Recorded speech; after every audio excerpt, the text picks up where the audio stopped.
الحمد لله رب العالمين، والصلاة والسلام على سيد الأنبياء وأشرف المرسلين وعلى آله الطيبين الطاهرين وأصحابه الأكرمين الأفضلين وأولياء أمته أجمعين إلى يوم الدين. أما بعد، فقد قال الله تبارك وتعالى في القرآن المجيد والفرقان الحميد: أعوذ بالله من الشيطان الرجيم، بسم الله الرحمن الرحيم. لقد كان لكم في رسول الله أسوة حسنة. صدق الله العظيم وبلغنا رسوله النبي الأمين المتين الكريم، ونحن على ذلك لمن الشاهدين والشاكرين، والحمد لله رب العالمين. وقد قال الله تبارك وتعالى في شأن حبيبه: إن الله وملائكته يصلون على النبي يا أيها الذين آمنوا صلوا عليه وسلموا تسليما. اللهم صل على سيدنا ومولانا محمد النبي الأمي العالي الحبيب القدر العظيم الجاه، وعلى آله وأصحابه وبارك وسلم صلاة وسلاما عليك يا رسول الله، وعلى آلك وأصحابك يا نبي الله صلی اللہ تعالی علیہ وسلم. ہر ابتدا سے پہلے، ہر انتہا کے بعد، ہر ابتدا سے پہلے، ہر انتہا کے بعد ذات نبی بلند ہے، ذات خدا کے بعد.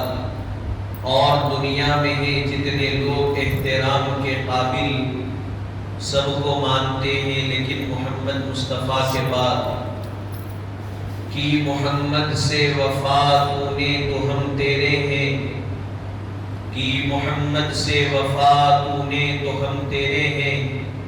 یہ جہاں چیز ہے کیا، لوح و قلم تیرے ہیں. محمد کی محبت دین حق کی شرط اول ہے، گر اسی میں ہو قامی تو سب کچھ نامکمل ہے. حاضرین و سامعین و ناظرین اکرام، السلام علیکم ورحمۃ اللہ وبرکاتہ. پروردگار عالم کا کروڑا شکر اور احسان ہے کہ اللہ تبارک و تعالی نے ہم تمام کو آقا کریم رؤوف الرحیم حضور سید عالم نور مجسم رحمت للعالمین شفیع المذنبین خاتم النبیین سیدنا محمد مصطفیٰ احمد مجتبی صلی اللہ علیہ وآلہ وسلم کی امت بابرکت میں پیدا فرمایا ہے. اور اللہ تبارک و تعالیٰ کا احسان عظیم ہے کہ اس نے اس پرفتن اور پرآشوب دور میں عقائد صحیحہ سواد اعظم اہل السنہ والجماعہ کے عقائد سے وابستہ اور اس پر قائم و دائم فرمایا ہے. بارگاہ یزدی میں آپ اور ہم جمع ہیں. دعا گو ہے کہ مولا تعالی ہم کو اور ہماری آنے والی نسلوں کو تا صبح قیامت اہل سنت والجماعت کے عقائد پر قائم و دائم فرما. حاضرین محترم، گزشتہ جمعہ آپ اور ہم سیرت النبی صلی اللہ علیہ وآلہ وسلم کی مدنی زندگی کے ابتدائی سال یعنی 1 ہجری اور 2 ہجری کے واقعات کو ہم نے سماعت کیا، اور یہ عرض کیا گیا تھا کہ آئندہ جمعے یعنی اس جمعہ کو پھر اس کے بعد سے جو تسلسل سیرت النبی کے واقعات کا رہا ہے اس کے متعلق ہم سماعت کرنے کی کوشش کریں گے۔ گزشتہ جمعہ جنگ بدر جو سن 2 ہجری میں واقع ہوئی،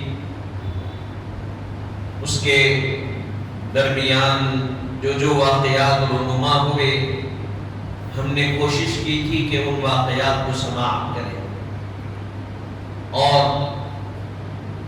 کیونکہ سن 2 ہجری میں روزے فرض کیے گئے، زکوٰۃ فرض کی گئی، عید الفطر صدقہ فطر واجب کیا گیا، یہ ساری چیزیں سن 2 ہجری میں واقع ہوئی۔ اب اس کے متعلق تو ہم جب ماہ مبارکہ آتا ہے رمضان کا ہم سماعت کرتے ہیں، پھر اسی سن 2 ہجری میں اللہ تبارک و تعالیٰ نے قبلے کو تحویل فرمایا۔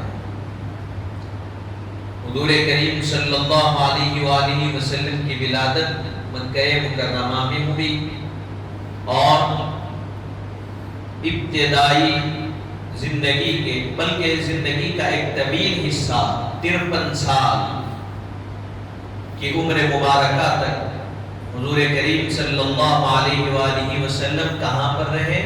مکہ مکرمہ میں رہے۔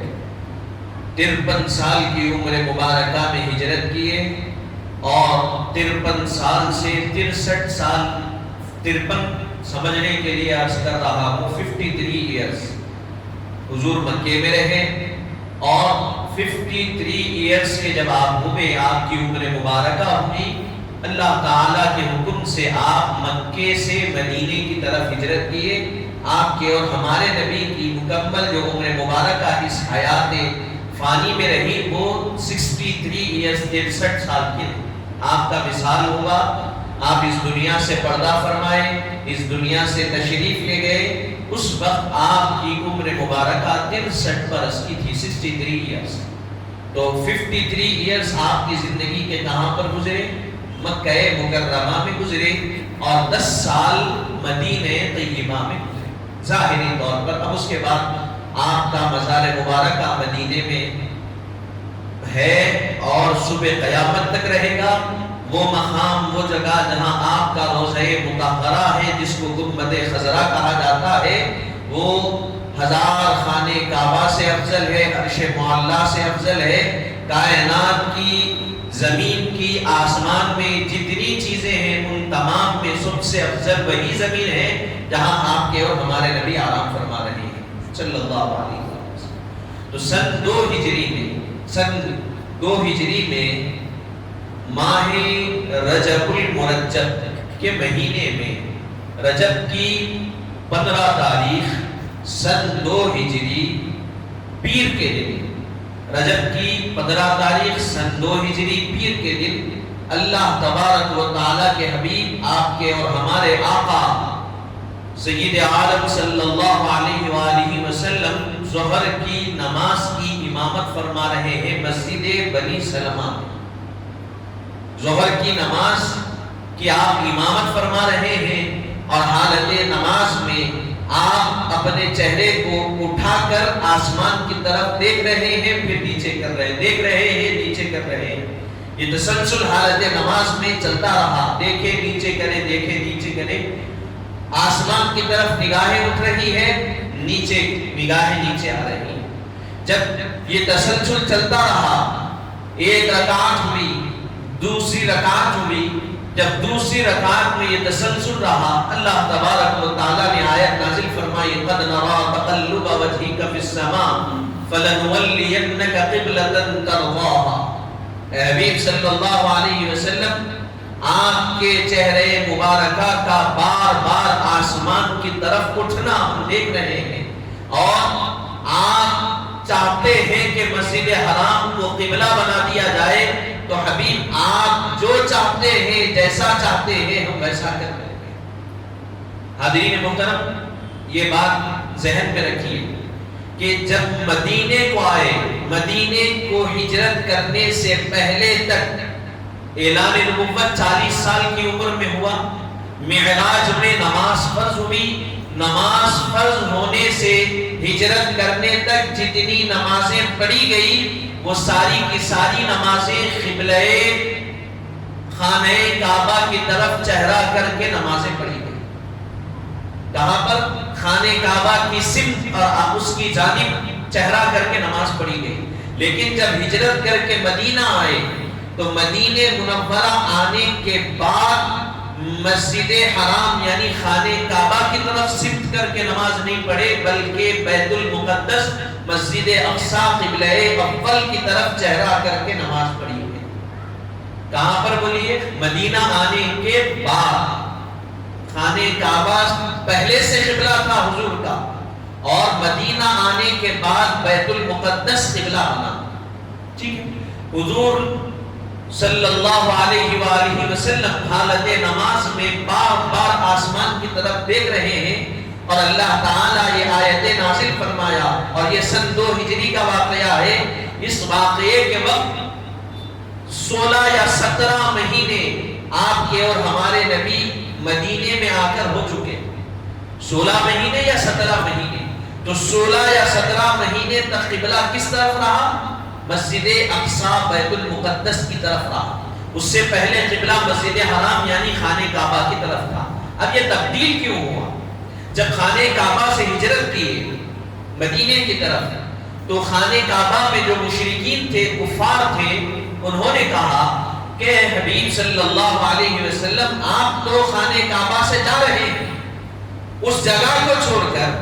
مسلمانوں سے کہا کہ تم اس جگہ کو چھوڑ کر جا رہے ہو، تم جس کی طرف چہرہ کر کر نماز پڑھتے ہو، یہ ہمارے باپ دادا یعنی حضرت ابراہیم و اسماعیل کی تعمیر کی ہوئی جگہ ہے، یہ ان کا بنایا ہوا معتبر گھر ہے.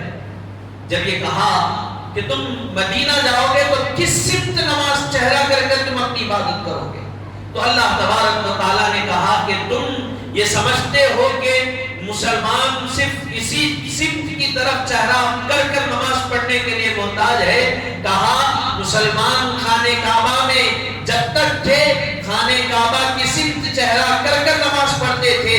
اب اس شہر کو چھوڑ کر مدینہ آ رہے ہیں تو 16 مہینے یا 17 مہینے تک اللہ کے حکم سے بیت المقدس کو قبلہ بنا دیا کہ محبوب یہ سمجھتے ہیں کہ قبلہ خانہ کعبہ کی طرف سمت کرنے سے نماز ہوگی. محبوب آپ جس طرف سمت کریں گے اللہ تعالیٰ اس سمت کو قبلہ بنا دے گا. آپ کا جدھر چہرہ ہوگا آپ جدھر سمت کر کے نماز پڑھیں گے اللہ آپ کی نماز کو قبول کر لے گا اور آپ کی اتباع کر جو آپ کے اصحاب آپ جس طرف چہرہ کر کر نماز پڑھیں گے اللہ ان کی نمازوں کو قبول کرے گا. بہرحال وہاں سے ہجرت کرنے کی وجہ سے قبلہ کیا ہوا؟ بیت المقدس بن گیا. پہلے خانہ کعبہ قبلہ تھا مکی زندگی میں، پھر بیت المقدس قبلہ بنا. مدنی زندگی کے ابتدائی 16 مہینے یا 17 مہینے بیت المقدس قبلہ رہا. لیکن اب جب مدینہ آئے تو مدینے میں کس سے تعلق؟ مدینے میں کون تھے؟ یہود تھے. مکے میں تھے تو مکے میں صرف مشرکین تھے، کفار تھے. مدینے میں آئے تو یہاں یہود سے مقابلہ ہوا، یہود سے آمنا سامنا ہوا. تو اب یہ یہود حضرت موسیٰ کو ماننے والے، حضرت موسیٰ علیہ السلام کے دین پر چلنے والے، تو اب انہوں نے مسلمانوں کو تانا دینا شروع کیا کہ دیکھو تم اسی قبلے کی طرف نماز چہرہ کر کے نماز پڑھے جو ہمارے نبی کا قبلہ. اگر یہ تمہارے نبی ہے تو تم کسی اور قبلے کی طرف نماز پڑھ لو، کیوں ہمارے قبلے کی طرف سمت کر رہے ہو؟ اور حضور کو یہ خیال آیا کہ کیوں ہم اس سمت چہرہ کریں جس سمت یہود بھی اپنا چہرہ کرتے ہیں، جس کو یہود بھی اپنا قبلہ بناتے ہیں. حضور چاہتے ہیں کہ ہم ان کی مشابہت نہیں کرنا چاہتے. خیال آیا اور حالت نماز میں مسجد بنی سلمہ میں حضور ظہر کی نماز کی امامت فرما رہے ہیں. 15 رجب دن ہے پیر کا، ظہر کی نماز پڑھا رہے ہیں 15 تاریخ رجب کی. حالت نماز میں 2 رکعت ہو گئے اور اللہ تعالیٰ نے حکم فرمایا کہ حبیب قد نرى تقلب وجهك في السماء فلنولينك قبلة ترضاها. اے حبیب ہم دیکھ رہے ہیں آپ کے چہرے کو بار بار آسمان کی طرف اٹھتا ہوا. ہم دیکھ رہے ہیں حبیب آپ جس قبلے کی طرف راضی ہے آپ اس کو اپنا قبلہ بنا لیجیے. حضور نے کیا کیا؟ نماز چل رہی ہے 2 رکعت میں، نماز ہی میں بیت سے اپنے چہرے کو موڑا اور خانے کعبہ کی طرف اپنا رخ کر دیا. نماز چل رہی ہے، نماز توڑے نہیں، توڑ کر نہیں فرمایا کہ صحابیوں آیت نازل ہوئی قبلہ بدلنا ہے، نہیں. آج ایک جماعت ہے جو کہتی ہے صحابہ کے طریقے پر چلو، صحابہ میلاد منائے، صحابہ کیا حضور کی میلاد کی خوشی منائے، گھروں کو سجائے. تو بابا بولنا آسان ہے صحابہ کے طریقے پر چلو، صحابہ کے اصل زندگی کو پڑھو اور یہ بتاؤ کہ کیا تم صحابہ کے طریقے پر چل رہے ہو کہ نہیں، یہ دیکھو. حضور نماز نہیں توڑے، بیت المقدس سے اپنے چہرے کو موڑ کر خانے کعبہ کی طرف کر دیے، اور جتنے صحابہ آپ کی اقتداء میں نماز پڑھ رہے تھے سب کے سب اپنے چہرے کو خانے کعبہ کی طرف پھیر دیے. اب بتائیے شریعت کا قاعدہ یہ ہے، آپ نماز پڑھے، آپ آنکھ ادھر ادھر پھرائے نماز میں، نماز نہیں ٹوٹتی، نہیں پھرانا چاہیے. نماز میں نگاہیں سجدے کی طرف ہونا، جا سجدہ کرتے اپنی نگاہیں، لیکن اگر ادھر ادھر آنکھ پھراتے ہیں تو نماز نہیں ٹوٹتی. اگر تھوڑا سا سر بھی پھرا تو نہیں ٹوٹتی. کب ٹوٹتی؟ جب یہ سینہ پھر جاتا ہے قبلے سے، نماز ٹوٹ جاتی. سینہ قبلہ، سمت قبلہ سے سینہ پھر گیا، آپ کی نماز ختم ہو گئی، ٹوٹ گئی. تو آپ سوچئے بیت المقدس کی سمت اور ہے، خانے کعبہ کی سمت اور ہے. حضور بیت المقدس سے پلٹ کر خانے کعبہ کی طرف سے چہرہ کر کر ٹھہرے. نہ صرف حضور ٹھہرے بلکہ صحابہ ٹھہرے. اب اس کے بعد کوئی نئی نماز نہیں پڑھی گئی بلکہ 2 رکعت نماز مسجد اقصی کی طرف ادا کی گئی، 2 رکعت نماز خانے کعبہ کی طرف چہرہ کر کر ادا کی گئی. یہ ہے حضور کا اختیار اور صحابہ کا عقیدہ بھی. بلکہ اللہ نے آگے فرمایا کہ حبیب ہم یہ دیکھنا چاہتے تھے کہ آپ کے صحابہ میں اگر کوئی آپ کے منہ پھیر لینے کے بعد اگر منہ نہ پھیرتا تو ہم اس کے ایمان کو ختم کر لیتے، کیونکہ آپ کا عمل کرنا یہ حجت ہے. اب اس کے بعد کوئی دلیل یا کوئی شکوک و شبہات کی گنجائش بھی باقی نہیں رہتی کہ ایسا کیوں ہوا. بس حبیب کر دیے 2 رکعت نماز مسجد اقصی کی طرف اور 2 رکعت مسجد حرام کی طرف. آج بھی وہ مسجد قبلتین کے نام سے مشہور ہے. جو حضرات عمرے کے لیے جاتے ہیں ان کو زیارت کرائی جاتی ہے. اس کی ایک طرف کی دیوار پر ایک چھوٹا سا محراب بنا ہوا ہے لال کلر کا، اس پہ جانماز نما لگی ہوئی ہے. پہلے اس سمت چہرہ کر کے نماز پڑھتے تھے، اب اس سمت چہرہ کر کے نماز پڑھی جا رہی ہے. تو آپ ذرا سوچئے میرے اور آپ کے نبی جب نماز میں اتنا پلٹ گئے، نماز ٹوٹی نہیں ٹوٹی. تو امتی وہ ہے جو اپنا سینہ قبلے سے پلٹا دے تو نماز ٹوٹ جائے. نبی وہ ہے جو سینہ پلٹائے نہیں بلکہ قبلے کو پلٹا دے اور جتنے پڑھنے والے ہیں وہ بھی پلٹ کر پھر نماز کرنی کیوں کرے، یہ نبی. تو امتی وہ ہے جو آسمان کو دیکھے تو قبلہ بدلنے والا نہیں. آپ بولیے آپ نماز پڑھتے ہوئے مولا 1400 سال 1500 1 سال حضور کی ولادت کو ہو رہی، اتنے سال سے خانے کعبہ قبلہ ہے، صرف 16 مہینے بیت المقدس تھا، پھر تو بیت المقدس کو بنا دے تو بدل گا قبلہ؟ نہیں بدلنے والا. تو یہ آپ کی ہماری اوقات یہ ہے، اور مدینے والے مصطفیٰ کا مقام وہ ہے جو خیال کرتے ہیں، جو جیسا خیال کرتے ہیں اللہ اس خیال کو اسی طرح پورا فرما دیتا. حاضرین محترم، یہ واقعہ سن 2 ہجری میں ہوا. اب یہ 2 ہجری کے واقعات جنگ بدر سنیں، اور جنگ بدر میں حضرت جبریل تشریف لائے، ملائکہ آئے تھے. آپ سنیں 1000 3000 5000 فرشتے آئے.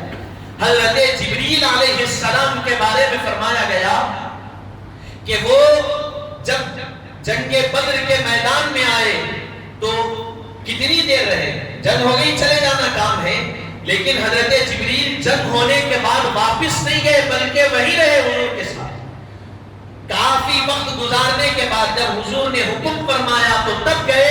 علماء فرماتے ہیں اللہ نے حضرت جبریل کو حکم دیا تھا کہ جبریل حضور کے پاس سے اس وقت تک نہیں آنا جب تک کہ حضور تمہیں جانے کی اجازت نہ دے. تو جس کے دربار میں جبریل نہ بغیر اجازت آتے ہیں نہ بغیر اجازت جاتے ہیں، وہ آپ کے اور میرے نبی کا دربار. حاضرین محترم، پھر اس کے بعد یہ سن 2 ہجری ہوئی. اب سن 3 ہجری کا آغاز ہوا. سن 2 ہجری میں یہ واقعات ہوئے.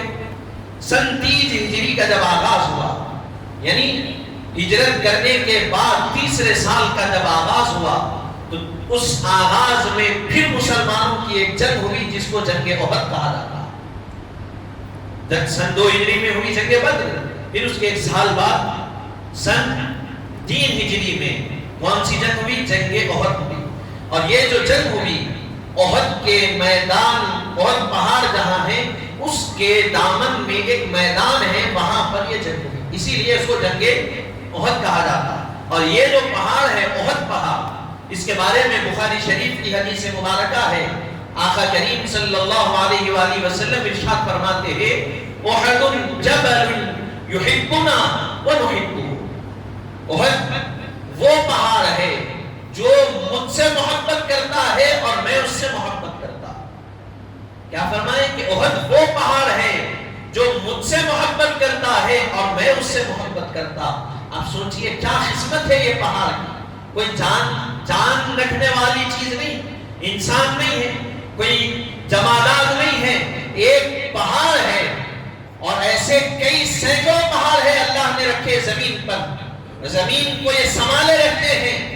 گریویٹی میں اس کا بڑا اثر ہوتا ہے، خیر اس طرف ہمارا موضوع نہیں ہے، لیکن اللہ نے ایک حکمت سے رکھا ہے۔ لیکن ان پہاڑوں میں بھی یہ وہ پہاڑ ہے جو سب سے فضیلت والا کیوں ہے؟ آپ دیکھیں گے ہمالیہ پہاڑ ہے اور کئی پہاڑ ہے دنیا میں، مشہور پہاڑ ہے، لوگ جاتے بڑی اس سے اس کو دیکھتے، اس پہ چڑھتے، وہ ساری چیزیں کرتے، کیوں؟ اگر خوبصورت ہے، وہ ہے، یہ ہے، ٹھیک ہے، لیکن بتاؤ کہ کسی پہاڑ کی خوبصورتی ایسی بھی ہے جو حضور سے محبت کرتا ہے اور حضور اس سے محبت کرتے ہیں۔ ہمارے نزدیک، اہل اسلام کے نزدیک سب سے بڑی خوبصورتی اور زینت یہ ہے کہ جو مصطفیٰ سے محبت کرتا ہے اور حبیب جس سے محبت کرتے ہیں، یہی سب سے بڑی خوبصورتی۔ حاضرین محترم، پھر حضور صرف یہ نہیں فرمائے بلکہ فرمایا کہ یہ جو پہاڑ ہے یہ جنتی پہاڑ، اور بھی پہاڑ ہے دنیا میں، وہ پہاڑ اپنی جگہ رہ جائیں گے، دنیا ختم، سب ختم، فنا، لیکن اس پہاڑ کے بارے میں فرمایا گیا کہ یہ مکمل پہاڑ کو اللہ اٹھا کر جنت میں رکھے گا۔ کیوں؟ اور بھی پہاڑ ہے بھائی، کیوں نہیں؟ کیوں ان کو وہ مقام نہیں ملا؟ اس لیے کہ اور پہاڑ اور ہے، یہ وہ پہاڑ ہے جو حضور سے محبت کرتا ہے، اس لیے اس کو یہ مقام ملا۔ تو جو پہاڑ میرے اور آپ کے نبی سے محبت کرے اس کو یہ مقام مل رہا ہے، جو غلام محبت کرے تو اللہ اس کو کیا مقام عطا نہیں کرے گا؟ آپ سوچیں، جب پہاڑ محبت کر رہا ہے تو اس کو یہ نعمت مل رہی ہے، جب انسان محبت کرے گا تو اس کو کیا نعمت اللہ تعالیٰ کیا نعمتوں سے سرفراز نہیں کرتا ہے۔ حاضرین محترم، تو یہ احد پہاڑ کے دامن میں سن 3 ہجری میں جو جنگ ہوئی اس کو جنگ احد کہا جاتا ہے۔ اب اس جنگ میں مسلمانوں کی تعداد تھی 700۔ کتنے مسلمان تھے؟ 700 مسلمان تھے، اور 700 مسلمانوں میں سے صرف 100 مسلمان ایسے تھے جن کے پاس جنگی زرہ تھا، جنگی لباس تھا۔ بقیہ 600 مسلمان ایسے تھے جن کے پاس جنگی زرہ نہیں تھا۔ اور جو مد مقابل میں لشکر آیا وہ 3000 افراد کا لشکر، 3000 لوگ آئے، اور 3000 لوگوں میں سے 700 لوگ ایسے ہیں جو مکمل جنگی زرہ پہن کر، اور 2300 لوگ ایسے ہیں جو ہتھیار ہیں ان کے پاس لیکن جنگی زرہ نہیں۔ جنگی زرہ یعنی پورا جو لوہے کا جو لباس ہوتا پہنا جاتا ہے جسم پر، اس کو زرہ کہتے ہیں، جنگی زرہ۔ تو یہاں مسلمانوں کے پاس 700 تعداد ہے پہلے تو، اس میں سے صرف 100 مسلمان ایسے جن کے پاس جنگی زرہ ہے، اور وہاں 3000 کی تعداد ہے، 3000 کی تعداد میں 700 کے پاس جنگی زرہ۔ یہاں جتنی تعداد ہے وہاں اتنے زرہ کے ساتھ لوگ موجود ہیں۔ تو حاضرین محترم، یہ جب مقابلہ ہوگا، اس مقابلے میں، اس جنگ میں 70 صحابہ کرام شہید ہوئے۔ کتنے صحابہ کرام؟ 70 صحابہ کرام، اور جو مشرکین واصل جہنم ہوئے ان کی تعداد 30 بتائی گئی، 30 مشرکین مارے گئے۔ تو یہ وہی جنگ احد، یہ جنگ جو ہوئی حق و باطل میں فرق کرنے کے لیے، اسلام اور انسانی حقوق کو لوگوں کے سامنے لانے کے لیے یہ جنگ ہوئی، اور اس جنگ میں 70 صحابہ کرام شہید ہوئے، جن میں سید الشہداء حضرت امیر حمزہ رضی اللہ عنہ کی شہادت سر فہرست، اس میں حضرت حنظلہ رضی اللہ عنہ کی شہادت، حضرت مصعب بن عمیر رضی اللہ عنہ کی شہادت، اور اس کے علاوہ اور صحابہ کرام 70 صحابہ کرام اس میں شہید ہوئے۔ حضرت سید الشہداء کے بارے میں ہم ماہ شوال میں سنتے ہیں، کیونکہ یہ جنگ شوال میں ہوئی، تو اس میں ہم آپ کے بارے میں سنیں۔ اب حضرت اتنا میں آپ کے لیے بس عرض کرتا ہوں کہ یہ حضور کے انتہائی چہیتے چچا تھے، اور آپ کی نماز جنازہ 70 مرتبہ حضور نے پڑھائی۔ کتنے مرتبہ؟ ہر شہید کی ایک مرتبہ نماز پڑھائے، اور ہر شہید کے ساتھ حضرت امیر حمزہ کی نماز جنازہ حضور پڑھا۔ حاضرین محترم، اور آپ ہی وہ چچا جب شہید ہوئے تو فرمایا حضور نے کہ وہ عورتیں کہاں ہیں جو کسی کے مرنے پر روتی ہے، یعنی میری چچا کی لاش پڑی ہوئی ہے اور کوئی آپ پر رونے والا بھی نہیں، بے ہوشی آپ پر طاری ہو گئی۔ یہ جنگ۔ پھر اس کے بعد یہ ایک شہادت ہوئی، پھر اس کے بعد حضرت حنظلہ رضی اللہ عنہ، آپ کو غسیل الملائکہ کہا جاتا، ایک آپ کا لقب ہے غسیل الملائکہ، یعنی جس کو ملائکہ نے غسل دیا۔ غسیل الملائکہ یعنی جس کو ملائکہ نے غسل دیا، اس کو غسیل الملائکہ کہا جاتا۔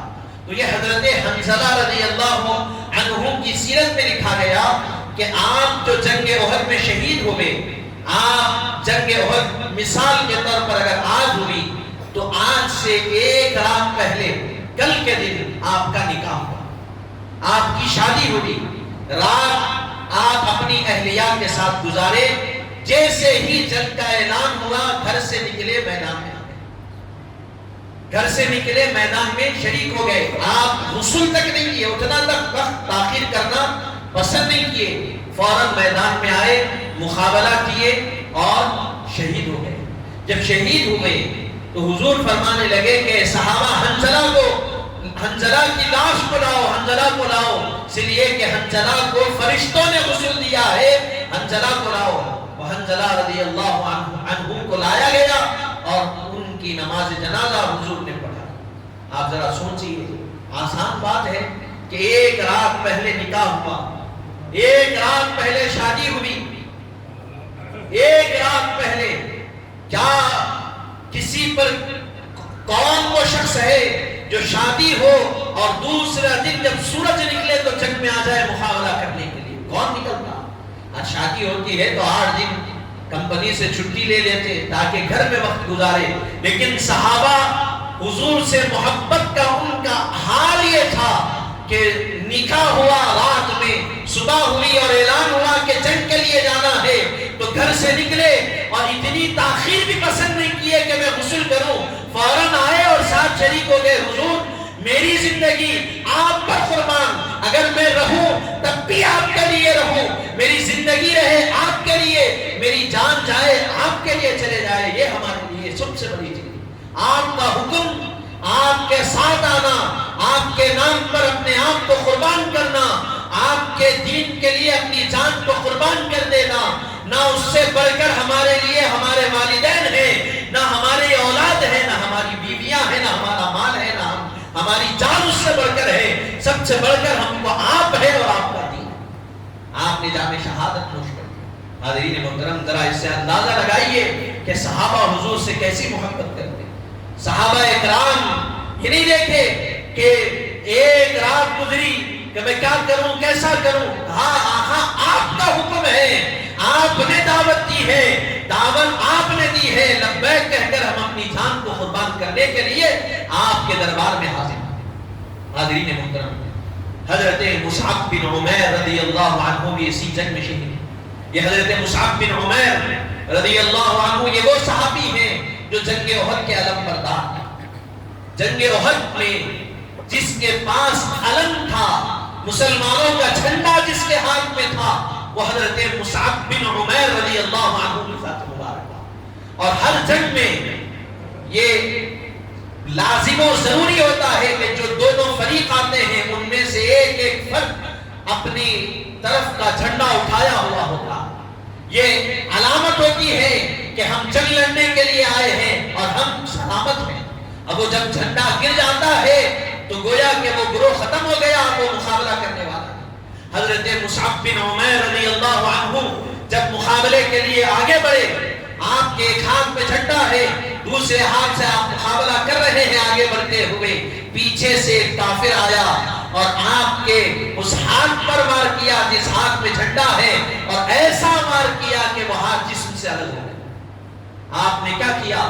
جیسے ہی جھنڈا ہاتھ سے ہاتھ الگ ہو گیا، ہاتھ ہی جسم سے الگ، وہ ہاتھ کے ساتھ جھنڈا الگ، تو فوراً دوسرے ہاتھ سے آپ نے جھنڈے کو پکڑ لیا، تلوار چھوڑ دی، علم کو پکڑ لیا۔ جب آپ دوسرے ہاتھ سے جھنڈا پکڑے تو پھر اسی طرح دوسرے ہاتھ پر وار کیا گیا اور دوسرا ہاتھ بھی شہید ہوا۔ آپ آگے بڑھ کر جب دونوں ہاتھ شہید ہوئے تو سینے سے جھنڈے کو لگا لیا اور آپ پر حملہ کیا گیا، آپ کے پیچھے سے آپ کی گردن پر جب حملہ کیا گیا تو آپ نے آخری آیت پڑھی، وَمَا مُحَمَّدٌ إِلَّا رَسُولٌ قَدْ خَلَتْ مِن قَبْلِهِ الرُّسُلُ۔ اے لوگوں، محمد صلی اللہ علیہ وسلم اللہ کی جانب سے بھیجے ہوئے رسول ہے، اور آپ سے پہلے بھی کئی پیغمبر دنیا میں آئے۔ یہ آیتیں پڑھی اور آپ نے جام شہادت نوش فرمائی۔ یہ کب؟ سن 2 ہجری۔ پھر اس کے بعد حضرت یہ جو جنگ ہوئی، یہ سارا واقعہ اور نقشہ تو آپ کے سامنے بیان کرنے کا وقت نہیں ہے۔ حاضرین محترم، بہرحال حضرت قتادہ رضی اللہ عنہ یہ بھی جنگ میں شریک تھے، صحابی رسول۔ ہم جنگ چل رہی ہے اور نقشہ بس آپ کو سمجھانے کے لیے عرض کر رہا۔ مسلمان جنگ میں بھاری ہو گئے۔ پہلے جب مقابلہ چل رہا تھا تو کفار کیا کیے؟ میدان چھوڑ کے بھاگ گئے، اور حضور ایک صحابہ کی ایک چھوٹی سی جماعت کو ایک جنگ کے میدان میں داخل ہونے کا پیچھے سے ایک راستہ تھا، وہاں صحابہ کی ایک جماعت کو ٹھہرا دیا۔ جب وہ اس جگہ پر ٹھہرے ہوئے، پورا میدان دکھ رہا، مشرکین بھاگ گئے۔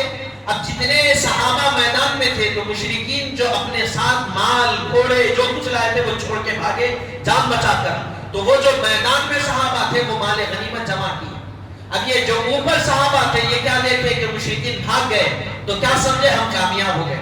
مشرکین بھاگ گئے یعنی ہم فتح ہو گئے، ہم کامیاب ہو گئے۔ تو یہ بھی کیا کیے؟ اپنی جگہ چھوڑ کر میدان میں آ گئے۔ اب یہ جو مشرکین بھاگے تھے پھر سامنے سے پلٹ کے پیچھے سے آئے اور اس مقام پر جہاں حضور صحابہ کو ٹھہرنے کے لیے حکم دیے تھے، صحابہ وہاں نہیں تھے، وہاں سے راستہ ملا اور داخل ہوئے۔ سارے صحابہ میدان میں ہیں اور مال غنیمت جمع کرنے میں ہیں، پیچھے سے داخل ہوئے اور حملہ کیا۔ اس کے نتیجے میں 70 صحابہ کرام شہید ہوئے، اور اسی جنگ میں آپ کے اور ہمارے نبی حضرت محمد صلی اللہ علیہ وسلم کے دندان مبارک بھی شہید ہوئے۔ حضرت قتادہ رضی اللہ عنہ مقابلہ کر رہے ہیں مشرکین سے، تیر آیا، مشرکین میں سے ایک مشرک نے تیر چلایا، تیر آ کر آپ کی آنکھ میں لگا۔ کہاں پر؟ آنکھ میں۔ اور جیسے تیر لگا آنکھ باہر نکل گئی، آنکھ پوری باہر نکل گئی۔ آپ اس آنکھ کو ہاتھ میں لیے، آنکھ نکل کر ہاتھ میں آ گئی۔ آپ سوچئے یہ جو آنکھ ہوتی ہے، تیر تو بہت بڑی بات ہے، آپ سمجھتے ہیں کہ تیر کیا ہے، بڑے حضرات کو سمجھتے ہیں، اور نوجوان بھی میں سمجھتا ہوں کہ سمجھتے ہیں تیر کس کو کہتے ہیں۔ اگر سوئی لگے تو سوئی یا ناخن آنکھ کا لگ جائے یا کوئی ایسا کیڑا چلے جائے تو آنکھ کا کیا حال ہوتا آپ جانتے ہیں، کیسی رہتی آنکھ نازک۔ اگر سوئی لگ جائے آنکھ کی بصارت چلی جاتی، آنکھ سے محروم ہو جاتے۔ حضرت قتادہ کی آنکھ میں سوئی نہیں تیر لگی، اور تیر داخل ہوئی، آنکھ باہر نکل گئی۔ آپ ہاتھ میں آنکھ لے لیے، اب لے کر کہاں جانا؟ میری آنکھ کو کچھ ہوا تو میں کہاں جاتا ہوں؟ ڈاکٹر کے پاس۔ آپ کی آنکھ کو کچھ ہوا تو آپ کہاں پر جاتے؟ ڈاکٹر کے پاس۔ لیکن حضرت قتادہ پر ہم اور ہماری نسلیں قربان، آپ ہاتھ میں آنکھ لے کر حضور کے دربار میں پہنچ گئے، حضور کے پاس پہنچ گئے اور اپنا عقیدہ بتا رہے ہیں کہ ہم کو اگر ذاتی تکلیف بھی ہو تو ہمارے لیے طبیب بھی حضور ہے، اللہ سے ملانے والے بھی حضور ہے، پریشانیوں کو دور کرنے والے بھی حضور۔ حضور کے پاس جب پہنچے اور بتایا کہ حضور آنکھ نکل گئی، حضور نے فرمایا قتادہ چاہو تو صبر کر لو، اس کے عوض جنت ملے گی، اور چاہو تم تو میں آنکھ واپس کر دوں۔ حضور نے 2 آپشنز رکھے کہ قتادہ اگر تم چاہو تو صبر کر لو، اللہ تعالیٰ جنت دے دے گا، اور اگر چاہو تو میں تمہاری آنکھ لوٹا دوں گا۔ حضرت قتادہ رضی اللہ عنہ نے فرمایا کہ حبیب، جنت تو بہت بڑی نعمت ہے، جنت تو بہت بڑی نعمت ہے، اس کا ملنا تو بڑی بات ہے۔ حبیب ایسا بھی ہو سکتا ہے کہ آپ میری آنکھ کو بھی لوٹا دیں اور مجھے جنت بھی عطا فرما دیں، یہ بھی ہو سکتا۔ حضور نے فرمایا قتادہ ہاں یہ بھی ہو سکتا۔ حضور کیا کیے؟ اپنے دست مبارکہ میں ان کی آنکھ کو لیے اور ان کے آنکھ کی جگہ پر رکھ دیے بس، اور اس کے بعد دعا فرمائی کہ اللہ قتادہ کو جنت نصیب فرما۔ حاضرین محترم، حضرت قتادہ فرماتے ہیں کہ آنکھ نکل گئی جب حضور نے اپنے ہاتھ میں آنکھ لی میری اور اس مقام پر رکھی جہاں آنکھ ہوتی ہے، تو یہ جو آنکھ اچھی تھی وہ آنکھ کی بصارت اتنی نہیں ہے جس آنکھ کے نکلنے اور مصطفیٰ کے لگانے کے بعد اس میں جو بصارت پیدا ہوئی، پہلے سے جو آنکھ اچھی ہے اس میں اتنی نظر اور اتنی بصارت نہیں ہے جو حملہ ہونے کے بعد، نکلنے کے بعد حضور نے لگائی، اس میں وہ بصارت پیدا۔ یعنی جو آنکھ پہلے سے ہے وہ آنکھ کے دیکھنے کا حال اور ہے، جس کو حضور نے اپنا ہاتھ لگا دیا وہ آنکھ کا حال اور ہے۔ ایک آنکھ کی بینائی جو پہلے سے سلامت ہے قدرتی طور پر، اس کی بینائی اور ہے، حضور نے جس کو اپنا دست کرم لگا دیا اس کی بینائی اور ہے، بلکہ وہ اور منور ہو گئی، روشن ہو گئی اور زیادہ دیکھنے والی۔ حاضرین محترم، آپ ذرا سوچئے کہ کون ایسا دنیا میں طبیب ہے جو آنکھ میں تیر لگنے کے بعد آنکھ نکل جائے اور صرف ایک ہاتھ سے اپنے آنکھ لگا دے اور آنکھ بیٹھ گئی؟ کون ایسا طبیب دنیا میں بنا؟ کون ایسا ڈاکٹر دنیا میں بنا؟ کوئی دنیا میں نہ ایسا طبیب ہے نہ ایسا ڈاکٹر ہے۔ اگر کوئی ایسا طبیب ہے تو فقط مدینے کے تاجدار ہی ایسے ہیں۔ اب ایسی فضیلتوں والے نبی جب امت کو ملے، جس دن ملے اس دن میلاد نہیں منائیں گے تو کیا منائیں گے؟ آپ کو اتنی فضیلت کسی کی آپ سنیں؟ اور یہ میں جو کچھ عرض کر رہا ہوں اپنے گھر سے یا میں اپنی طرف سے بنا کر عرض نہیں کر رہا ہوں، جس کو صحابہ نے بیان کیا ہے، جو احادیث کے ذریعے سے امت کو ملا ہے، وہ عرض کر رہا ہوں۔ حاضرین محترم، اب ایسے نبی کے ملنے پر بھی کچھ حضرات کہتے ہیں، سوشل میڈیا کا زمانہ بہت چل رہا کہ صحابہ میلاد منائیں، صحابہ میلاد منائیں، صحابہ حضور کی ولادت کا ذکر کرے۔ تو بھائی، صحابہ حضور کی ولادت کا ذکر کرنا یہ اور ہے، صحابہ کی صبح بھی حضور کے ذکر میں ہوتی تھی، شام بھی حضور کے ذکر میں ہوتی، ان کا ہر لمحہ تو حضور کے ذکر میں گزرتا، کوئی لمحہ حضور کے ذکر سے وہ محروم نہیں ہوتے تھے۔ تو اب خاص طور پہ محفل منعقد کر کے ایک نیا ذکر کرنے کی ضرورت ہی نہیں تھی۔ دیکھیے، آپ سمجھیے، کوئی چیز نہیں ہوتی وہ کرے تو بات سمجھ میں آتی۔ آپ سال کے 365 دن کوئی کام نہیں کرے، صرف میلاد کا دن آیا تو خاص طور پہ اس دن ایک محفل منعقد کر کے نعتیں پڑھے، حضور کا بیان کرے۔ کیوں؟ اس لیے کہ یہ میلاد کا دن ہے، چلو سال بھر تو نہیں سنتے، کم سے کم ایک دن تو ہم حضور کی سیرت کو سنیں گے، اسی لیے تو کرتے نا۔ کوئی اور مقصد ہوتا کیا اس سے؟ بولیے، نہیں ہے۔ اسی ایک دن حضور کا ذکر سننے کے لیے ہم جمع ہوتے ہیں۔ اس پر بھی لوگوں کو پیٹ میں اتنی تکلیف ہوتی ہے، سمجھ میں نہیں آتا کہ آخر یہ کون سی چیز ہے۔ میں جو بیان کر رہا ہوں حضور کے فضائل، کیا وہ ان کے سامنے نہیں آئے کبھی؟ کیا انہوں نے پڑھا نہیں؟ بخاری کے کتابوں کا رٹ لگانے والے کیا نہیں جانتے حضور کی عظمتوں کو؟ حاضرین محترم، سب کچھ جانتے ہیں، اس کے باوجود یہ ہر گرمی کیسی ہے کہ جن کے ذریعے سے دین ملا، قرآن ملا، حدیث ملی، سب کچھ ملا، اس نبی کے ملنے پر میلاد نہیں منائیں گے تو کب منائیں گے؟ حاضرین محترم، پھر حضرت قتادہ رضی اللہ عنہ کی آنکھ کو حضور نے لوٹا دیا۔ ایک اور صحابی حضرت عبداللہ بن جحش ان کا نام ہے۔ آپ مقابلے کے لیے جنگ میں گئے، مقابلہ کر رہے ہیں، تلوار ٹوٹ گئی۔ اب تلوار ٹوٹ گئی، مقابلہ کیسا ہوگا؟ پلٹ کر حضور کے پاس آئے، یا رسول اللہ میری تلوار ٹوٹ گئی، مقابلہ کرنے کے لیے تلوار نہیں۔ حضور تلوار عنایت فرمائیے۔ حضور کیا کیے؟ کھجور کی لکڑی، درخت کی لکڑی اپنے دست میں لیے اور حضرت عبداللہ بن جحش کے حوالے کر دیے، جاؤ عبداللہ اس سے مقابلہ۔ حضرت عبداللہ فرماتے ہیں کہ حضور کھجور کی لکڑی کو دست میں لیے، جب میرے ہاتھوں میں دیے تو وہ کھجور کی لکڑی نہیں رہی بلکہ تلوار بن گئی۔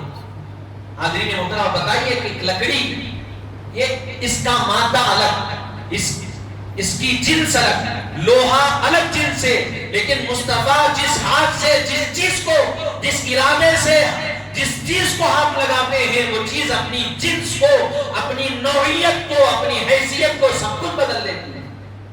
یہ مقام ہے آپ کے اور ہمارے آقا کا۔ حاضرین محترم آخری بات عرض کرتے ہوئے اپنی بات کو اختتام کی طرف لا رہا، کیونکہ چہارشنبے کے دن 12 ربیع النور ہے، حضور کی ولادت کا ذکر ہے، ولادت کی تاریخ ہے۔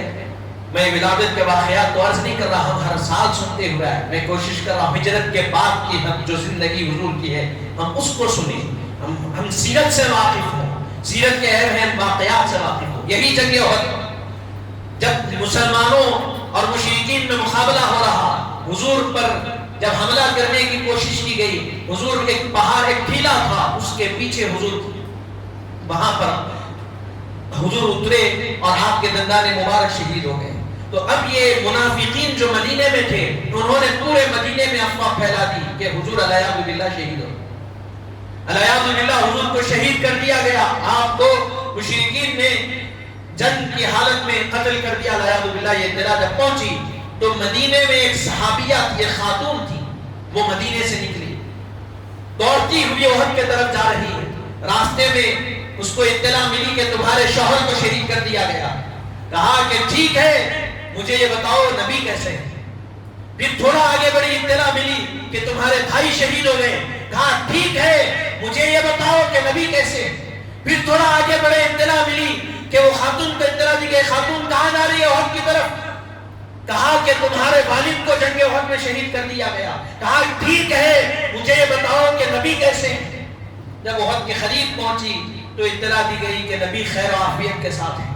تو کہا اللہ کا شکر ہے، احد کے میدان میں چلی گئی۔ صحابہ نے روکا کہ اور خاتون ہے کیوں آ رہی؟ کہا کہ میں حضور کے دیدار کے لیے آئی، مجھے حضور کا دیدار کرا، میں حضور کے چہرے کو دیکھنے کے لیے آئی، مجھے حضور کا چہرہ دیکھنے دو۔ صحابہ جب لے کر گئے حضور کے پاس، کہا شوہر شہید ہو گئے، بھائی شہید ہو گئے، باپ شہید ہو گئے۔ ارشاد فرمایا یا رسول اللہ آپ سلامت ہے تو ہر مصیبت میرے لیے آسان، آپ کا چہرہ سلامت ہے، آپ سلامت ہے تو ہر مصیبت آسان ہے، ہر مصیبت گوارا۔ حاضرین محترم یہ کیسا عقیدہ ہے؟ شوہر شہید، بھائی شہید، والد شہید، بتایا کہ شوہر شہید ہوتا ہے ہو جائے، بھائی جاتے ہیں چلے جائے، والد اگر دنیا سے چلے جاتے ہیں چلے جائے، لیکن حضور یہ ساری چیزیں آپ سے جڑی ہوئی ہے، آپ سلامت ہے تو میں ساری مشکلوں کو مصیبتوں کو برداشت کرنے کی طاقت مجھ میں ہے اور میں برداشت کر سکتا ہوں۔ حاضرین محترم یہ واقعات جنگ احد میں، پھر اس کے بعد جیسا یہ سال ختم ہوا، سن 4 ہجری کا آغاز ہوا، اب یہ جو مدینے کو جیسے آئے، مکے میں مقابلہ تھا کفار اور مشرکین سے، مدینے کو آئے تو یہاں مقابلہ ہوا یہود سے، اور اس کے ساتھ ایک اور جماعت کا اضافہ ہوا وہ منافقین۔ وہ رہتے مسلمانوں میں تھے، مسلمانوں کی طرح، اور یہود کے پاس، کفاروں کے پاس، نصارہ کے پاس یہاں کے ساری باتیں، ساری چیزیں جا کر ان کے سامنے عرض کرتے۔ مسلمان اگر کچھ منصوبہ بناتے رات میں سن لیتے، جا کر صبح میں کیا کرتے؟ یہود کے پاس پہنچاتے۔ اور یہ منافقین کا سردار تھا عبداللہ بن عبی، منافقین کا سردار۔ آپ سن کر یہ اس کے بارے میں عرض کر کے اپنی بات تمام کر رہا ہوں۔ اس کے بعد کی جو سن 4 ہجری 5 ہجری کے جو واقعات ہیں انشاءاللہ آئندہ جمعہ سماعت کریں گے۔ یہ حضور کی مخالفت اب بڑھنے لگی، اب کوشش کیا کیے مسلمانوں میں اتحاد آ رہا، حضور اخوت قائم کر دیے بھائی چار کی، انصار اور مہاجرین کو بھائی بنا دیا۔ تو اب یہ عبداللہ بن عبی یہ کوشش کیا، انصاری جتنے تھے مدینے کے ان کے پاس گیا اور کہا کہ دیکھو تم یہ مہاجرین کو اپنا سہارا دیے، سب کچھ دیے، یہ تمہارے بلبوتے پر سب کچھ بنے، آج یہ تمہیں کو پیچھے چھوڑ کر، تمہیں کو نظر انداز کر کے آگے بڑھتے جا رہے ہیں، تم ان کو سہارا مت دو، تم ان سے رک جاؤ۔ یعنی اختلاف پیدا کرنے کی کوشش کرنا، انتشار ڈالنا، پھوٹ پیدا کرنا، یہ کوشش کرتا رہا۔ ایک وقت آیا مسلمان ایک جنگ کے لیے نکلے تھے، حضور بھی ساتھ تھے، ایک مقام پر پہنچے تو وہاں حضرت عمر رضی اللہ عنہ اپنے ساتھ ایک غلام کو لے گئے. وہ غلام کیا کیے، کنویں کے پاس پانی سیندنے کے لیے گئے، پانی سیندے، اور اس لیے کہ حضرت عمر کی سواری کو پانی پلایا جائے. جب وہ پانی نکالے تو وہاں پر یہ عبداللہ بن ابی تھا، مسلمانوں کی شکل میں یہ رہتے تھے. تو اس نے مہاجرین اور انصار کو لڑوا دیا، اور لڑائی یہاں تک گئی کہ تلواریں نکل گئی ایک دوسرے کے خلاف. آوازیں اتنی بلند. حضور کو جب اطلاع ملی، حضور آوازیں سنے تو نکل کر آئے اور کہا کہ یہ کیا تم زمانے جاہلیت کی طرح لڑ رہے. جیسے حضور آئے وہ جو غصہ عروج پر تھا پورا تھم گیا، پوری ٹھنڈک پیدا ہو گئی. اور جیسا یہ یعنی گولڈن چانس تھا منافقین کے لیے دونوں گروہ کو لڑانا، لیکن جیسے حضور آ گئے ان کا غصہ سب ختم ہو گیا. حضور کو دیکھ لیے، سب پھینک دیے، ایک دوسرے سے گلے مل لیے، خاموش ہو گئے. تو اب منافقین عبداللہ بن ابی کو تانا دینے لگے، تو کیا کر سکتا، تو کچھ نہیں کر سکتا، تو یہ اتنا اچھا موقع تھا مسلمانوں کو لڑانے کا، تو نہیں لڑا سکا. تو اس نے ایک جملہ کہا کہ دیکھو آج تم جس کو عزت والا سمجھ رہے ہو نا، وہ مدینے میں ایسے داخل ہوگا کہ ذلیل ہو کر، اور تم جس کو آج ذلیل سمجھ رہے ہو وہ عزت والا بن کر داخل ہوگا. یعنی وہ یہ کہا کہ میں مدینے میں پہنچوں گا تو عزت والا بن کر، اور تم جس محمد صلی اللہ علیہ وسلم کو عزت دے رہے ہو وہ ذلیل ہو کر مدینے میں داخل ہوگا. علیہ باللہ. جب انصاری صحابہ یہ سنے تو ان کا ایمانی جذبہ اندر سے ان کو تڑپایا، اٹھایا اور کہا کہ عبداللہ بن ابی اپنی زبان پر لگام دے، کون سے جملے کس کے لیے کہہ رہا ہے؟ تو ذلیل ہے، تو رسوا ہے، تو کمتر ہے، تو سب سے گرا ہوا تو ہے، اور تو جس کے بارے میں کہہ رہا ہے وہ رحمت ہے، وہ معزز ہے، وہ مقدس ہے، وہ بلند مقام اور مرتبے والے. اب اس کی اطلاع حضور کو پہنچا دی گئی. حضور کا چہرہ متغیر ہو گیا، حضور غصے میں آئے. حضرت عمر نے تلوار نکالی، کہا حضور حکم دے میں ابھی اس کی گردن اڑا دوں گا. حضور نے فرمایا کہ عمر نہیں، اجازت نہیں ہے، چھوڑ دو. اگر تم ایسا کرو گے تو لوگ یہ کہیں گے کہ محمد اپنے ساتھیوں کو قتل کر رہے. لوگ تو نہیں جانتے وہ منافق ہے. کہا کہ چھوڑ دو. پہلے ہاتھ چھوڑ دیے. وہ تیزی کے ساتھ قافلہ جہاں گیا تھا مدینے کی طرف واپس آیا. مدینے میں سب داخل ہو گئے، اور مدینے کی طرف حضور اتنی تیزی سے رفتار سے آئے اور قافلہ آیا کہ کہیں نہیں رکے. صحابہ پوچھے کہ حضور کیوں نہیں رکے؟ تو حضور صحابہ کو بتا دیے کہ یہ واقعہ ہوا. تو اس میں عبداللہ بن ابی کا بیٹا تھا، عبداللہ، یہ صحابی تھے. یہ جب ان کو اطلاع ملی تو سب مدینے میں داخل ہو گئے. یہ مدینے کا جو حدود ہے وہاں ٹھہر گئے تلوار نکال کر. اور جیسے عبداللہ بن ابی آیا کہا کہ تم مدینے میں داخل نہیں ہو سکتے. بیٹا باپ کو کہہ رہا تم مدینے میں نہیں آ سکتے. غصہ آیا اس کو اور اپنے ساتھیوں کو بولا کہ مجھے میرا بیٹا روک رہا ہے مدینے میں آنے سے. کہا اگر تم نبی کی بے ادبی کیے تو میں تم کو روکوں گا نہیں، بلکہ یہ تلوار سے میں تم کو قتل کر دوں گا. تم مدینے میں نہیں آ سکتے. ہاں مدینے میں وہی آ سکتا جو حضور کی عزت کرنے والا، عظمت کرنے والا، احترام کرنے والا. حضرت رسول اللہ صلی اللہ علیہ وسلم کو اس کی اطلاع ملی. رسول اللہ نے کہا کہ عبداللہ چھوڑ دو، آنے دو مدینے میں. حاضرین محترم ذرا سوچو آپ، کوئی اگر کسی کے خلاف بولے تو کون اس کو اتنا معاف کرتا ہے؟ حضور اتنا معاف کیے کہ خود کا بیٹا خلاف ہو کر ٹھہر گیا کہ نہیں آنا، داخل نہیں ہو سکتے. لیکن حضور فرما رہے اے عبداللہ معاف کر دو. یہ حضور کی عفو درگزری کا معاملہ.